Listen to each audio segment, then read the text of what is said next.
Franchise fees आप बोल रहे हो बिल्कुल जीरो हो जाएगी, कोई रॉयल्टी नहीं देनी आपको, मैं आपको कम से कम पोस्टिंग और आप ज्यादा से ज्यादा कमा पाए। दोस्तों कैसे हो आप सब लोग, उम्मीद करता हूँ सब अच्छे होंगे। मैं जतिन सोनी और जैजी 911 सोशल मीडिया के ऊपर नाम है। तो आज मैं आपको मिलवाने वाला हूँ शाइना कैफे के फाउंडर से हिमांशु जी नागपाल। हेलो दोस्तों, नमस्कार। मैं हिमांशु नागपाल, जैसे कि जानते हैं कि मैं शाइना कैफे का ओनर हूँ।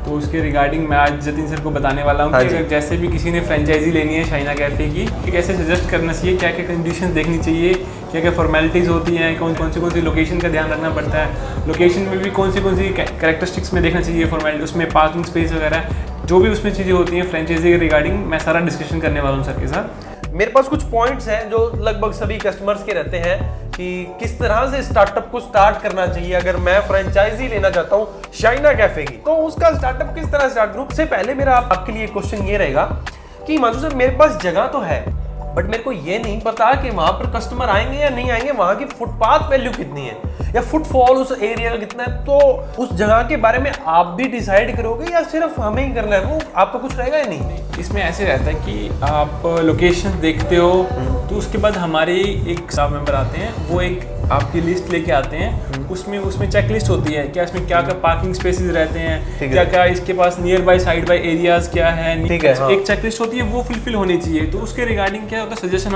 आप 3-4 सजेशन हमें देते हो, ये हमें लोकेशन पसंद आई। फिर हमारा जो स्टाफ मेंबर आएगा वो एक लोकेशन सेलेक्ट करेगा किस कंडीशन के हिसाब से, चेकलिस्ट के हिसाब से। हाँ जी हिमांशु सर, मेरा आपके लिए एक और क्वेश्चन ये रहने वाला है कि आपने फ्रेंचाइजी अगर मेरे को देनी है, मेरे पास एक अमाउंट है जो मैं आपके साथ इन्वेस्ट करने वाला हूँ, तो इसके अंदर आपके कुछ प्लान्स भी हैं? हमारे पास 3 टाइप के मॉडल होते हैं। ठीक है। एक तो होता है कियोस्क मॉडल, अच्छा, एक होता है स्टैंडर्ड मॉडल, एक होता है प्रीमियम मॉडल्स।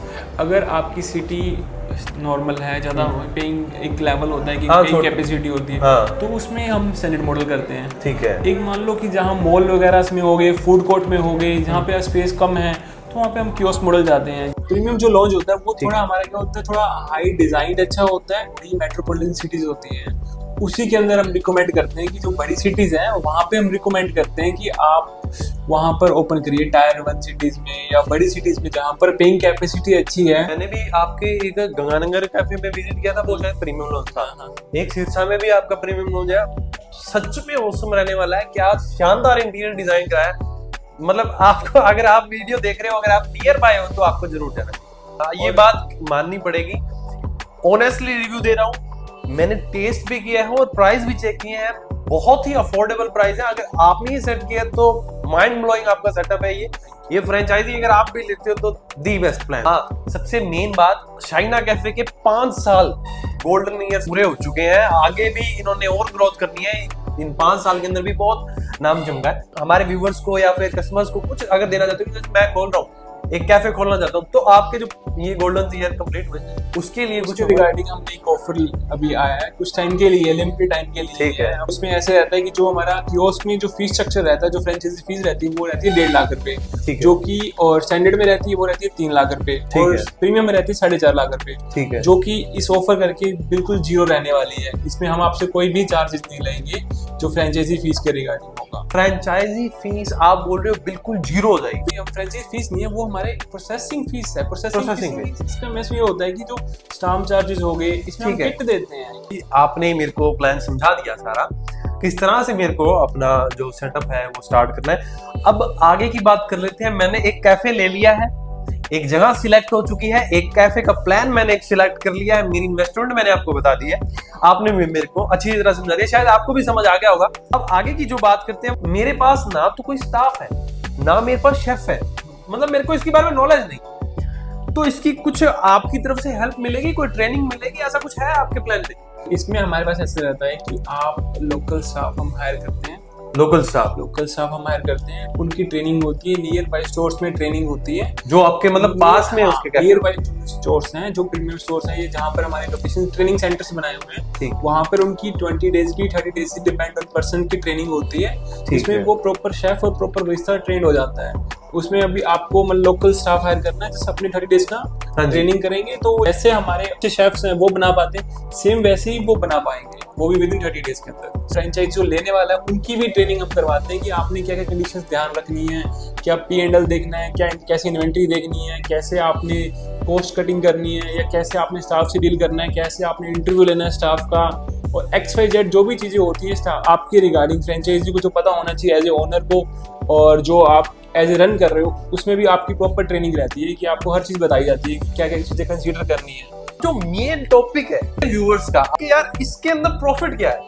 मतलब मैं अगर काम कर रहा हूँ तो मेरे को थोड़ा प्रॉफिट के बारे में पता होना चाहिए। बड़ा मैटर है कि कितने % का मार्जिन आप रख के चलते हो ताकि हमें भी प्रॉफिट हो सके। इसमें अगर मान लो कि आप फ्रेंचाइजी पे ध्यान दे रहे हो, जो स्टाफ के ऊपर आप मिनिमम वेस्टेज कम हो रही है और आप इलेक्ट्रिसिटी का मॉडल चल रहे हो, रेंट अपना अफोर्डेबल है, मतलब जस्टिफाइड कर रहा है, ठीक है, तो मैं एक्सपेक्ट करता हूँ 15 से 25% तक भी प्रॉफिट आ जाता है चीजी फ्रेंचाइजी के अंदर भी। 15 से 25% तक का प्रॉफिट रहने वाला एक अच्छी अमाउंट है। हाँ। मेरे हिसाब से अगर आप एक अच्छा सेटअप लगा रहे हो तो 15 से 25% एक बढ़िया एवरेज आप अच्छा कमा सकते हैं। हर एक फ्रेंचाइजी के अंदर एक रॉयल्टी नाम का शब्द होता है।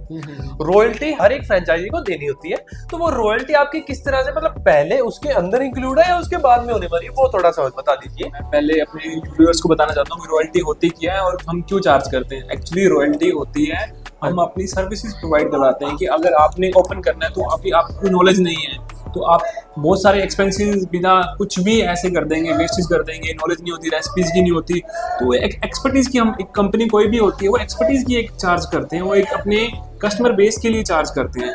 और जो हमारे आउटलेट्स में रहती है, जैसे कियोस्क में रहती है वो 3% रहती है, और जो स्टैंडर्ड में रहती है वो 5% में रहती है, और जो प्रीमियम में रहती है वो 6% रॉयल्टी हम चार्ज करते हैं प्लस GST। और जो मैंने आपको प्रॉफिट मार्जिन बताया वो ऑब्वियस ही है कि रॉयल्टी उसमें चार्ज होके ही आई है। अच्छा, रॉयल्टी चार्ज हो गई आपको 15 से। एक छोटा सा सवाल आपके लिए, आपके जो 5 साल कंप्लीट हो चुके हैं, तो क्या आप इस रॉयल्टी के ऊपर भी कुछ देने वाले हो या फिर नहीं है, या कुछ अलग आपसे सोच रहे हैं? तो वो थोड़ा सा अभी 5 इयर्स कंप्लीट हो गए हैं, तो हाँ। हमारे रिगार्डिंग एक रहता है कि हम थोड़ा कस्टमर को, जैसे व्यूअर्स को अभी न्यू बिजनेस में आए हैं तो उनको थोड़ा सपोर्ट करने के लिए हम 3 मंथ्स के लिए उससे रॉयल्टी कोई भी चार्ज नहीं करने वाले, वो भी जतिन सर के लिए जो भी व्यूअर्स के थ्रू आने वाला है। Thank you sir. कोई भी हम उनसे रॉयल्टी चार्ज करने वाले नहीं है 3 मंथ्स के लिए। उसके बाद जो चार्ज होगी वो जो अपने एग्रीमेंट के हिसाब से वो रहेगी। तो ये बहुत ही अच्छा पॉइंट है, अगर आप इस वीडियो को देख रहे हो तो ये आपके लिए बेनिफिट रहने वाली 3 मंथ्स के लिए कोई भी चार्ज नहीं करना। 3 मंथ्स के लिए कोई रॉयल्टी नहीं देनी आपको। मैं मतलब इसके ऊपर गौर इसलिए कर रहा हूँ क्योंकि रॉयल्टी हर एक फ्रेंचाइजी में देनी पड़ती है, नॉर्मल सी बात है, हर एक फ्रेंचाइजी बोलती है। बट जो आपने ये 5 इयर्स का बताया और हमें इंक्लूड किया अपने साथ, तो बहुत ही अच्छी बात है। कुछ लोग सोचते हैं कि ये नेट प्रॉफिट पे चार्ज हो रही है, लेकिन ये होती है नेट सेल पे जो GST अमाउंट कट के आता है उसके ऊपर हम चार्ज करते हैं। मेरे एक दिमाग में क्वेश्चन आ रहा था कि मैं कैफे खोल रहा हूँ, मेरी अगर स्टार्टिंग रेंज, जैसे आपने क्यूरियोसिटी, स्टैंडर्ड और प्रीमियम 3 आपने जो प्लान्स बताए, मेरे पहले इन्वेस्टमेंट 12 लाख रुपए, इनके अंदर आप क्या क्या चीज प्रोवाइड करके देने वाले हैं कैफे के अंदर, जिससे एक सेटअप अच्छा लगना चाहिए ना, तो उसमें क्या क्या चीजें आएंगी? जो इसके अंदर मशीन्स की रिक्वायरमेंट, जैसे कॉफी मशीन्स होगी, फ्रिज हो गए, ठीक है, ओवन हो गए, डीप फ्रिज हो गए, ठीक है, ब्लेंडर हो गए, ग्राइंडर हो गए, पॉस हो गया, और इसके साथ एक AC प्रोवाइड कर, AC होता है, इसके अंदर साइनेज होते हैं, फर्नीचर का वर्क होता है, SS का वर्क होता है, स्टील का वर्क होता है, ठीक है, किचन का वर्क होता है, काउंटर का वर्क होता है, और मेनली जो भी रॉ मटेरियल रहते हैं ये हम इसके अंदर प्रोवाइड करवाते हैं। जो स्टैंडर्ड में रहता है कि इसके अंदर क्या होता है कि एक तो कियोस्क के साथ साथ फर्नीचर ऐड अप हो जाता है, फर्नीचर ऐड हो जाता है, कुछ साइनेज ऐड हो जाता है, टफन ऐड हो जाते हैं, ज्यादा थोड़ा साइज बढ़ जाता है, वायरिंग का कॉस्टिंग बढ़ जाती है। सही बात है। बाकी कियोस्क वाला तो सारी मशीनरी कॉस्ट तो रहती है, स्टील का भी अंदर वाला काम रहता ही रहता है, और इसके साथ साथ ये कॉस्टिंग बढ़ जाती है। वो तो साइज के अकॉर्डिंग, जैसे जैसे साइज बढ़ेगा वो तो आपको इंस्टॉलेशन करना ही पड़ेगा। कैफे के अंदर कौन कौन सी कॉस्टिंग्स होती है, कई हिडन कॉस्टिंग होती है, तो वो थोड़ा सा एक्सप्लेन करके बताइए, क्योंकि मैं फ्रेशर हूँ। देखो, इसमें सबसे बड़ी कॉस्टिंग होती है कि रेंट की। अच्छा, जो एक कैफे में सबसे ज्यादा मतलब जो फिक्स एक्सपेंसेस होते हैं उनमें सबसे बड़ी कॉस्टिंग होती है रेंट की। रेंट जस्टिफाइड करना चाहिए प्लेस को, जो आपने लोकेशन की है।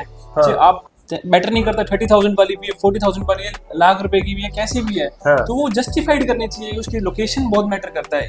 ये जो फ्रेश स्टार्टअप करते हैं तो हम ये गाइड करते हैं कि एक रेंट कितना ही आप सिटी के हिसाब से आपको चूज करना चाहिए। काफी गलती ये कर देते हैं कि लोकेशन गलत चूज कर लेते हैं, रेंट ज्यादा कर लेते हैं। सही बात। जस्टिफाइड करना चाहिए रेंट को कि बहुत इंपॉर्टेंट फैक्टर रहता है रेंट का। उसके बाद होता है इलेक्ट्रिसिटी कंजप्शन भी बहुत ज्यादा कॉस्टिंग खाती है। हाँ। तो वो हम बताते हैं कि आप कहाँ मेंटेन करें। हमारी एक चेकलिस्ट होती है, मंथली बुक होती है, उसमें हम सजेस्ट करते हैं कौन सी जैसे आप कॉस्ट कटिंग कर सकते हो इलेक्ट्रिसिटी कॉस्ट में, तो वहाँ पे उस हिसाब से रहते हैं कौन से इक्विपमेंट लगाने हैं। और थर्ड होती है स्टाफ एक्सपेंसेस में यही रहता है कि हम ये भी सजेस्ट करते हैं कि आप लोकल हायर करो, बाहर से ना करो, फूड कॉस्ट अकोमोडेशन सब आपको प्रोवाइड करना पड़ता है। तो हमारा उस टाइप से मॉडल रहता है कि लोकल मिल जाए, उनको ट्रेनिंग करें और आपको कम से कम कॉस्टिंग करो, आप ज्यादा से ज्यादा कमा पाए। इसमें से एक कॉस्ट और भी होती है जो होती है मेंटेनेंस कॉस्ट की, जो काफी लोग निगलेक्ट कर देते हैं। ठीक है। इसमें छोटे छोटे बल्ब हो गए, मेंटेनेंस आ गई, हाँ। क्लीनिंग के चार्जेस आ गए, ये भी काफी फिक्स कॉस्ट होती है जो आपको कैफे में मेंटेन करनी ही पड़ती है। इसके साथ होती है एक फूड कॉस्ट। फूड कॉस्ट जो अपनी होती है लगभग जो अपने शाइना कैफे में रहती है, लगभग 40 to 45% अप्रोक्स फूड कॉस्ट रहती है। ठीक है। इसमें जो भी रॉ मटेरियल जैसे दूध, पनीर, सब्जी, सॉसेज, मिल्क, वेजिटेबल, XYZ जो भी रॉ मटेरियल आएगा उसकी लगभग कॉस्ट 40 to 45% रहती है। ये केबीसी की तरह ही काम चल रहा है। मैं आपको क्वेश्चन पुट कर रहा हूँ और आप सवाल जवाब करते हैं। ऐसे लोगों का ये क्वेश्चन है जो दिन भर जॉब कर रहे हैं, उनके पास इन्वेस्ट करने के लिए पैसा है, बट उनके पास वो टाइम नहीं है कि वो वहां पर जा सके। एक कैफे फ्रेंचाइजी जो आप दे रहे हो शाइना कैफे की, तो वो चाहते तो हैं बट वो जा नहीं पा रहे। तो उनके एक मॉडल मैंने सुना है ना, मेरे को पता नहीं एक्चुअल में, वो आप ही बताइएगा। एक फोको और फोफो नाम से कॉन्ट्रैक्ट होता है, थोड़ा सा बता दीजिए हमारे व्यूअर्स को। इसमें मेनली दो टाइप के मॉडल्स होते हैं जिसमें हम वर्क करते हैं। एक तो होता है फोफो मॉडल। फोफो इसका मीनिंग होता है फ्रेंचाइजी ओन्ड, मतलब आपने फ्रेंचाइजी ली है तो आप ओन कर रहे हो, और फ्रेंचाइजी ऑपरेटेड मतलब मैंने ली और मैं ही चला, आपने ही संभालना है। ठीक है। एक होता है FOCO model, franchisee own company operated, जिसमें ऐसे रहता है कि आपने ओन किया है प्रॉपर, और जो ऑपरेट करेंगे वो कंपनी करेगी, शाइना कैफे ऑपरेट करेगी, आपने उसमें कुछ नहीं करना। ठीक है। उसमें क्या होता है कि एक तो जो रॉयल्टीज रहती है उसमें थोड़ी सी इंक्रीज हो जाती है। वो तो ऑब्वियस बात है कि आप संभालोगे तो आपको खर्चा एक्सपेंस वो तो बढ़ने वाला ही है। तो इसमें आपकी कोई हेडेक नहीं रहती कि आपने कुछ नहीं करना, आपने जस्ट वीकली एक बार आना है, डाटा चेक करना है, आपने ऑपरेट ऐप से सब कुछ चेक करते रहना है कि क्या सेल्स हो रही है, क्या वर्क हो रहा है। तो क्या इसका जो आप बोल रहे हो ऐप से जनरेट करना है, तो सारा डाटा उसके ओनर के पास रहेगा, कितना स्टॉक बढ़ा है, कितनी क्या सेल चल रही है, क्या वर्क कर सकते हैं, वो उसमें आपको देखो। अगर आपने इन्वेस्ट करना है और आपके पास टाइम नहीं है तो उसके लिए हम बैठे हैं। देखिए हर एक कैफे के अंदर डिस्पोजल का मटेरियल रहता है, उसकी आपकी कैसी सप्लाई चेन रहती है। जैसे अपने सामने एक कप पड़ा है, तो ये सारा आपके जैसे प्रिंट हुआ है, इसके ऊपर शाइना कैफे आपकी ब्रांडिंग जो भी कुछ कर रखा है, तो ये सारी आप कैसे प्रोवाइड करवाएं? एक सप्लाई चेन है जो कि सारा रॉ मटेरियल और जो भी डिस्पोजल रिगार्डिंग हो गया या कैफे में एनीथिंग मतलब क्रोकरी रिगार्डिंग रहता है, वो सब कुछ हमारी तरफ से प्रोवाइडेड जाता है। वो हमारे जो वेंडर्स होते हैं, हमारे सेलेक्टेड होते हैं, वो आपके थ्रू आप उन्हें ऑर्डर देना है, वो अगले दो दिन में रिक्वेस्ट पहुंच जाता है। मतलब मंथली में 2 बार आपने ऑर्डर करना है, एक 15 को और एक 30 को, जस्ट आपको 2 ऑर्डर करने हैं। अच्छा, हर मंथ में 2 बार? बस दैट्स इट, आपको सारा सामान उसी टाइम एक साथ पहुंच जाएगा। लोगों की ये दिक्कत रहती है कि उनको इन्वेंट्री के बारे में नहीं पता।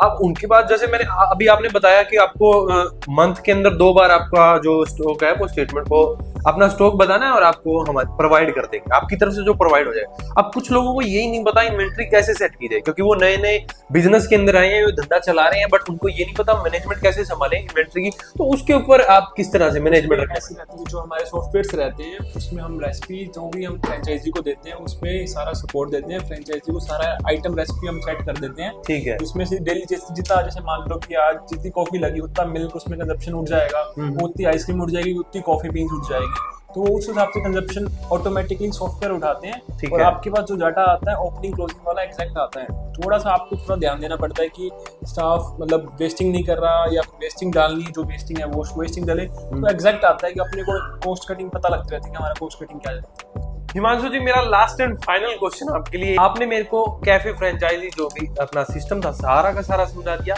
इन्वेंट्री का समझा दिया, स्टाफ समझा दिया, क्या फ्रेंचाइजी फीस है, कौन कौन से प्लान है, सब समझा दिया। बट अब मेरे व्यूअर्स के लिए, और ये मेरा एक पर्सनल क्वेश्चन भी है, आपके भी दिमाग में ये बात आ रही होगी कि अगर हम शाइना कैफे ले रहे हैं तो कोई ना कोई तो गोल्डन अपॉर्चुनिटी वाले ऐसे शहर होंगे या फिर ऐसे स्टेट्स होंगे जहां पर अगर हम काम करते हैं तो हमारे को जल्दी बूस्ट मिलेगा, अच्छी अर्निंग मिलेगी, अच्छा नाम मिलेगा आपके साथ जुड़ने से। तो क्या आपके ऐसे जगह जो भी जहां प्रॉफिट अच्छा मिल सके, क्या आपके स्टेट है कोई दिमाग में या आपने कोई खोल भी रखे, तो वो सभी हमारे व्यूवर्स को बताइए। करंटली हमारी जो कैफे आउटलेट है वो वर्किंग कर रहे हैं हरियाणा, पंजाब, राजस्थान, हिमाचल में। ठीक है। तो अभी हम इसको पैन इंडिया लेके आने का प्लान कर रहे हैं। ठीक जैसे है। गुजरात में, एनसीआर में, एमपी में, यूपी में, इस side Jharkhand side, Uttarakhand side, तो काफ़ी उत्तराखंड साइड, ऋषिकेश, इस साइड टूरिस्ट एरिया पे काफ़ी अच्छी अपॉर्चुनिटी है।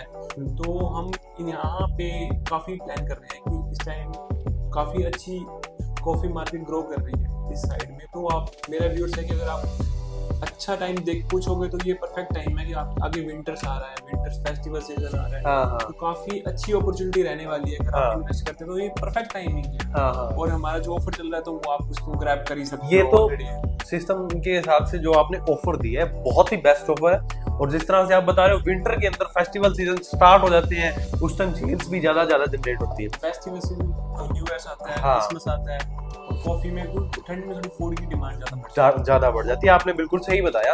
अगर आप ये वीडियो आपको अच्छी लगी हो, इस फ्रेंचाइजी के बारे में और भी ज्यादा डिटेल चाहिए हो, तो नीचे नंबर दे दिया गया है। आप हमारी टीम के साथ कनेक्ट कर सकते हैं। इनकी फ्रेंचाइजी के लिए सारी डिटेल्स आपको शेयर कर दी जाएगी। बाकी मेरे हिसाब से ये वीडियो जो हिमांशु सर ने सारी पॉडकास्ट के थ्रू आपको बता दिया है किस तरह से फ्रेंचाइजी मॉडल का काम करने वाला है, तो आप इसका फायदा उठाइए वीडियो का। अगर नहीं समझ आया तो 3 बार वापस देखिए या फिर हमें कॉल करके ज्यादा जानकारियां ले लीजिए।